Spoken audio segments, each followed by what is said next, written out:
زران خانزادہ خطرناک موڑ اور اونچی نیچی ڈھلوان پر خطرناک سپیڈ سے گاڑی ڈرائیو کر رہا تھا، جو اس کے غصے و وحشت کی غماز تھی۔ وجیہہ چہرے کے نقوش میں اور سختی چھائی ہوئی تھی۔ ایک تو خطرناک رستوں پر گاڑی کی تیز رفتار، اوپر سے اس کے چہرے کے تنے عضلات۔ پاس بیٹھی عریضہ کا دل بری طرح خوف و دہشت کے شکنجے میں پھنسا جھول رہا تھا۔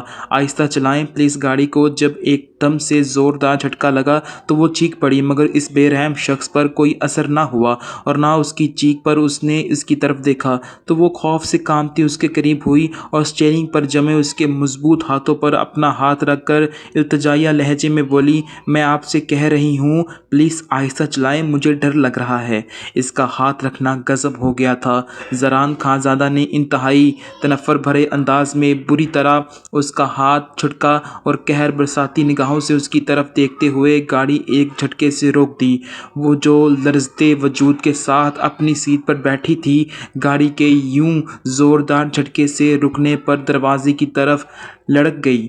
ابھی وہ خود کو سنبھال ہی رہی تھی کہ جب وہ ایک جھٹکے سے گاڑی کا دروازہ کھول کر نیچے اترا اور گھوم کر آتے اس کی طرف والا دروازہ کھولتے جھک کر بڑی بے رحمی سے اس کے بازو سے پکڑتے ہوئے باہر کھینچ لیا۔ وہ جو پہلے ہی گھبرائی ہوئی تھی، اس آفتاب پر جان نکل گئی۔ زران خانزادہ کے چہرے پر بڑے خطرناک قسم کے تاثرات تھے۔ عریضے کو گاڑی سے لگاتے اس کے دائیں بائیں ہاتھ رکھتے وہ انہی خطرناک تاثرات سمیت اس کی طرف جھکا تو عریضے کی آنکھیں خوف سے پھیل گئیں۔ زران خانزادہ کا تعلق مانسہرہ کے ایک گاؤں سے تھا۔ قاسم خانزادہ، جنہیں آغا جان کہا جاتا تھا، اس کے والد کے سوتیلے باپ تھے۔ آغا جان کے اپنے سگے بھی دو بیٹے تھے۔ زران کے والد ان کے کزن کے ہی بیٹے تھے، جن کی وفات کے بعد انہوں نے زران کی دادی سے شادی کی تھی۔ تب زران کے والد طلال خانزادہ 2 سال کے تھے۔ آغا جان نے کبھی اپنے بیٹوں اور طلال خانزادہ میں فرق نہیں کیا تھا، یہاں تک کہ بیوی کی موت کے بعد بھی انہوں نے طلال کا سگے باپ کی طرح خیال رکھا تھا، اور پھر طلال سمیت تینوں بیٹوں کی شادیاں خاندان میں ہی کیں۔ جب زران 10 سال کا تھا تو طلال خانزادہ کی ایک ایکسیڈنٹ میں وفات ہو گئی تھی۔ باپ کے بعد زران آغا جان سے اور بھی قریب ہو گیا تھا۔ ان کے ہاں کم عمری میں شادی کرنے کا رواج تھا، اس لیے آغا جان نے اس کا رشتہ اس کے بڑے چاچا کی بیٹی زرناب سے طے کر دیا تھا، جو زران سے 7 سال بڑی تھی۔ ان کے ہاں چونکہ تب خاندان سے باہر شادی کرنے کا رواج نہیں تھا، اس لیے زرناب کو اپنے سے 7 سال چھوٹے زران کی مانگ بنا دیا گیا، جس پر 16 سالہ زران تو خوش تھا کیونکہ وہ زرناب کو پسند کرتا تھا، مگر زرناب جو زران کو بچہ سمجھتی تھی وہ اس رشتے پر ناخوش تھی۔ رشتہ طے ہونے کے کچھ عرصے بعد جب زران کے دوسرے کزنز کی شادیاں ہو رہی تھیں تو آغا جان نے زرناب اور زران کی شادی کا بھی فیصلہ کیا۔ زران اس وقت میٹرک کا امتحان دے رہا تھا، اگرچہ اتنی جلدی شادی پر وہ تھوڑا سا پریشان تو ہوا، مگر پھر زرناب کو پانے کی خوشی میں جلد ہی نارمل ہو گیا۔ مگر یہ خوشی اسے راس نہ آئی۔ زرناب شادی سے ایک دن پہلے گھر سے فرار ہو گئی۔ یہ خبر زران خانزادہ پر بجلی بن کر گری۔ کچھ دن تو پتہ نہ چلا کہ وہ کس کے ساتھ بھاگی ہے، مگر پھر معلوم ہو گیا وہ آغا جان کے دور کے کزن کا بیٹا تھا، بہروز خانزادہ، جس کے ساتھ وہ نکاح کر چکی تھی۔ یہ بہروز خانزادہ کی پہلی شادی نہیں تھی، اس سے پہلے وہ شادی کر چکا تھا، مگر بیوی مر چکی تھی اور ایک 5 سال کی بیٹی تھی۔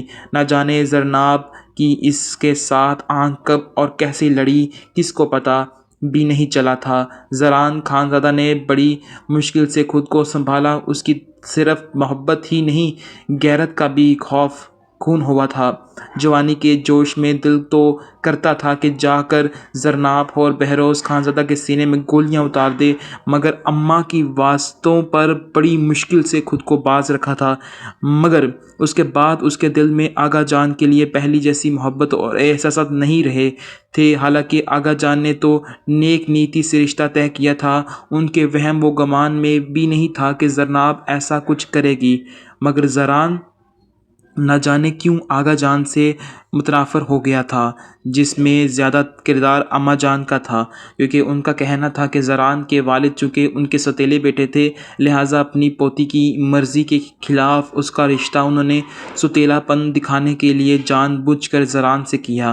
اب زران نہ جانے ان کی بات سے متفق تھا یا نہیں، تاہم دل میں وہ آغا جان سے بدظن ضرور ہو گیا تھا، اور اسی وجہ سے کچھ عرصے بعد ہی وہ مانسیرا چھوڑ کر ہمیشہ کے لیے اسلام آباد چلا گیا، اور پھر بعد میں اماں جان اور فرقان بھائی بھی اس کے پاس آ گئے۔ فرقان بھائی شادی شدہ اور 3 بچوں کے باپ تھے۔ بڑا بیٹا بلال 10 سال کا تھا، جبکہ اس سے چھوٹی 2 جڑواں بیٹیاں 7-7 سال کی تھیں۔ ان کی بیوی فائزہ طلال خانزادہ کے کسی دوست کی بیٹی تھی جو راولپنڈی میں رہتے تھے۔ وقت گزرتا گیا اور 14 سال بیت گئے، انہیں اسلام آباد شفٹ ہوئے۔ یہاں آتے ہی فرقان بھائی نے جو کاروبار شروع کیا تھا وہ اب کہاں سے کہاں پہنچ چکا تھا، جس کو دونوں بھائی مل کر سنبھال رہے تھے۔ ان 14 سالوں میں ان سب نے پھر کبھی مانسیرا کا رخ نہیں کیا۔ اماں جان کی ناراضگی تو ہنوز برقرار تھی، البتہ زران دل کو پتھر نہ بنا سکا۔ مانسیرا قدم تو نہ رکھا مگر آغا جان سے کنیکٹیویٹی برقرار رکھی۔ مہینے میں 1-2 بار فون کر کے ان کی خیریت معلوم کر لیا کرتا تھا، اور اس بات کا پتہ اماں جان کو نہیں تھا۔ ایسا ہی ایک دن تھا جب وہ دفتر میں بیٹھا کام میں مصروف تھا کہ اسے آغا جان کی کال موصول ہوئی۔ زران، میں بہت مشکل میں ہوں بیٹا، مجھے تمہاری سخت ضرورت ہے، کیا میرے پاس آ سکتے ہو؟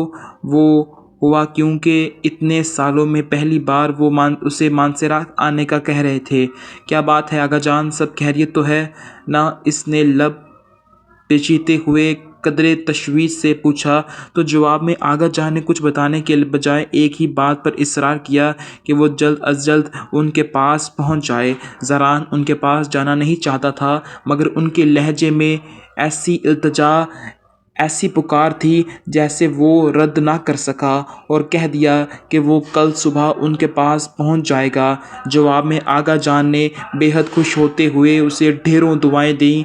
آغا جان کی کال بند ہونے کے بعد وہ پریشانی سے سوچنے لگا کہ اب کیا کرے، کیونکہ آغا جان کو تو وہاں کہہ دیا تھا، لیکن اب مسئلہ گھر میں اماں جان سے اجازت لینے کا تھا، کیونکہ وہ جانتا تھا کہ وہ آغا جان کا نام سنتے ہی صاف انکار کر دیں گے، اس لیے کوئی اور بہانہ بنانا تھا۔ کل صبح چونکہ اسے نکلنا تھا، اس لیے آفس کا کام جلدی نپٹایا، اور جو چیزیں رہ گئی تھیں وہ مینیجر کے ذمہ لگا کر شام ہوتے ہی گھر آ گیا۔ چاچو دادی اپنے روم میں آپ کا انتظار کر رہی ہے، مونا نے اسے دیکھتے ہی کہا، تو وہ سر ہلاتے ہوئے اماں کے کمرے میں چلا گیا۔ وہ حسب عادت بیڈ پر لڑکیوں کی تصویروں کا ڈھیر لگائے بیٹھی تھی۔ پچھلے کئی سالوں سے ان کا یہی کام تھا، اسے شادی پر اصرار کرنا، جس کے نہ کرنے کا وہ فیصلہ کر چکا تھا۔ زران دیکھو، یہ بطول دے گئی ہے تصویر، لڑکی نے ایم فل کیا ہے، خوبصورت ہے اور سلیقہ مند بھی۔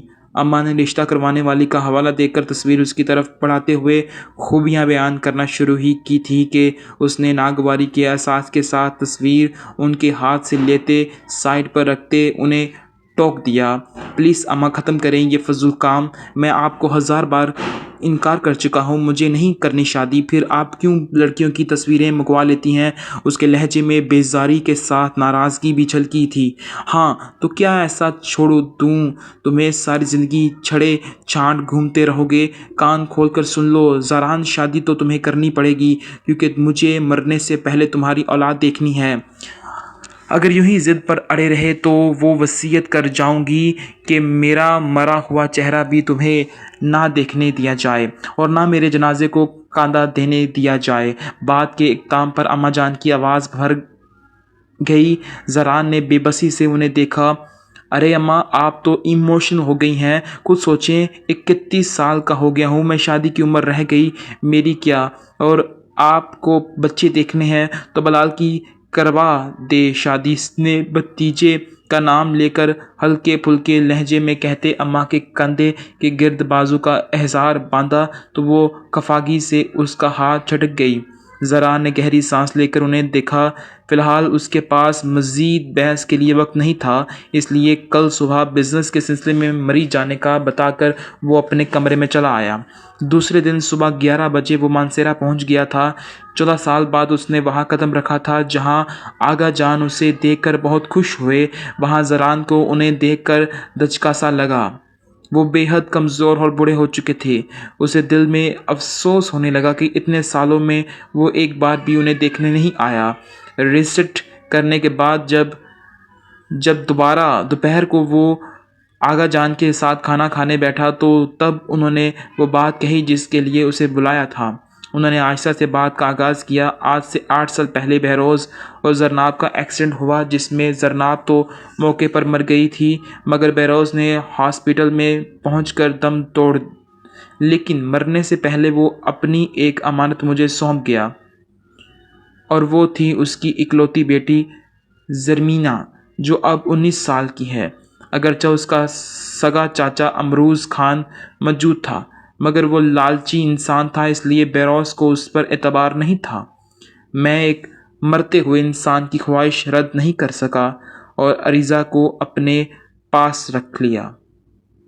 پہلے تو سب ٹھیک چلتا رہا مگر اب کچھ عرصے سے امروز خان اور اس کے بیٹوں نے مجھے تنگ کرنا شروع کر دیا ہے۔ وہ عریضہ کا تقاضا کر رہے ہیں۔ امروز خان بظاہر بھتیجی سے محبت جتا رہا ہے مگر اس کی نظر بہروز کی اس جائیداد پر ہے جو عریضہ کے نام پر ہے۔ میں اس معصوم بچی کو ان لالچی لوگوں کے حوالے ہرگز نہیں کر سکتا، اس لیے میں نے تمہیں بلایا ہے۔ اب میں تم سے جو بات کہنے والا ہوں اسے ایک بوڑھے شخص کی التجا سمجھنا، درخواست سمجھنا، کسی قسم کی کوئی زبردستی نہیں ہوگی۔ بیٹا، آغا جان بات کرتے